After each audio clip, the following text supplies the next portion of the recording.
Group 1 ఉద్యోగాల్లో అక్రమాలు కప్పిపుచ్చుకునేందుకే YCP నేతలు డీఎస్సీపై విమర్శలు చేస్తున్నారని మంత్రి డోలా బాల వీరాంజనేయ స్వామి ఆక్షేపించారు. ప్రైవేటు వ్యక్తులతో పేపర్ల మూల్యాంకనం చేయించారని ధ్వజమెత్తారు.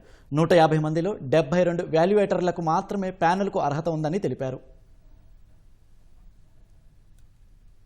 2018లో ఆనాడు మా ప్రభుత్వంలో మేము నోటిఫికేషన్ ఇస్తే తర్వాత ఎగ్జామ్ జరిగితే మీరు వచ్చిన తర్వాత ఆ మెయిన్స్ క్వాలిఫికేషన్ కి ఎగ్జామ్ పెట్టి ఎంత దారుణాలు చేశారో. ఓ ప్రైవేట్ రిసార్ట్ లో సీసీ కెమెరాలు లేకుండా, యూనివర్సిటీ నిపుణులు లేకుండా ప్రైవేట్ వ్యక్తుల చేత వాల్యుయేషన్ చేయొచ్చు. 158 వాల్యుయేటర్లో 72 మంది మాత్రమే ప్యానెల్ కు అర్హత ఉంది. వాల్యుయేషన్ లో మొదలు చేసిన మార్కులకి డిజిటల్ ఫలితాలు వచ్చిన దానికి మధ్య మార్కుల వ్యత్యాసాన్ని కూడా ఈ రోజు సిట్ గుర్తించింది. అంటే అక్రమాలు చేశారు.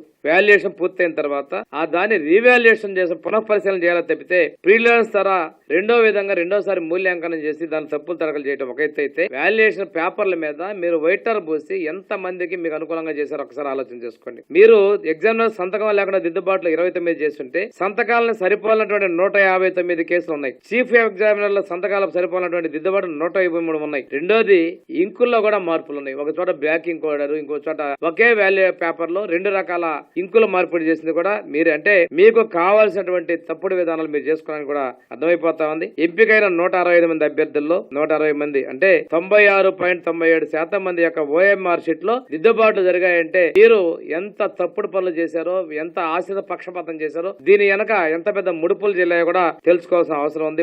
ఎంపిక కాని 160 మంది అభ్యర్థులు, 400 మంది రిట్రిపిటేషన్లు, మొత్తం 736 మంది యొక్క అభ్యర్థుల యొక్క సిఎఫ్ఎస్ఎల్ రిపోర్టు సేకరిస్తే దానిలో 736 మంది అంటే 97.55% మందికి ఓఎంఆర్ షీట్ దిద్దుబాట్లు చేశారంటే మీరు ఏపీపీఎస్సీలో చేసిన అక్రమాల పరాకాష్ఠ ఎంత దారుణంగా ఉందో ఒక్కసారి గుర్తు చేసుకోవాలి.